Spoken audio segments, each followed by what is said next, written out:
Hello and welcome to this lesson on disconnecting means. My name is Will White. I am an instructor and curriculum developer here at Solar Energy International, and I will be your presenter for this lesson. In this lesson, we are going to talk about all the requirements in the National Electrical Code revolving around disconnects and isolating devices. We're going to look at the difference between the two. We're also going to talk about PV system disconnects and the requirements for those devices. We'll look at where we put our disconnecting devices and what the purpose is in each of the different locations. We're also going to look at some of the different options for isolating devices. These are things that are not load break rated but can separate different pieces of equipment. We're also going to look at equipment disconnects and where they need to be located so that we can safely maintain our equipment. Here is a diagram of a grid direct system. Starting on the left hand side here, we've got our array that connects our series strings or PV source circuits into our combiner box. The combiner box has one PV output circuit that goes to a disconnect. There are multiple combiner boxes in this system, each going through this disconnect. From the disconnect, we go to the input of the inverter. The inverter, as we know, converts DC to AC. And then we have the inverter output circuit that goes through a disconnect and to our point of interconnection and then on to the utility. So disconnects are equipment that breaks or opens the circuit in order to stop the flow of current. That allows us to service the equipment, to shut the equipment down so that it doesn't backfeed into the grid if we need to service something in the grid connection or maybe in the building. Various different reasons that we would use a disconnect or an isolating device. They come in two different types. Load break rated disconnects can do just that. They can interrupt the circuit while current is flowing through the circuit.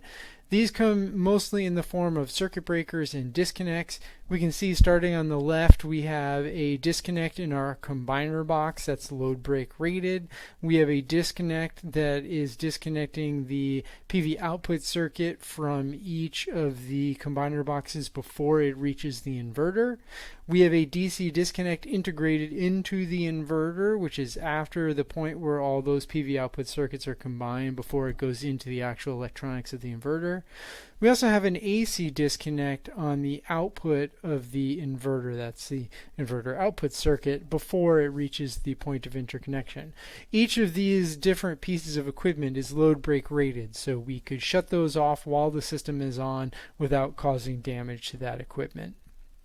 We also have non-load break rated isolating devices which are not designed to interrupt the current of the circuit. Examples of these would be our touch-safe fuse holders in the combiner boxes and also the plug interconnections between modules in the PV source circuit. And we're going to look at all of these in more depth as we go through the lesson. As we just mentioned, Article 690 disconnecting means has two types. One of them is the PV system disconnect. This is the disconnect that is going to separate the PV system from the rest of the wiring, either in the building or the wiring to the point of interconnection. This is really important because it delineates the difference between the components that will be covered by Article 690 and those that are not.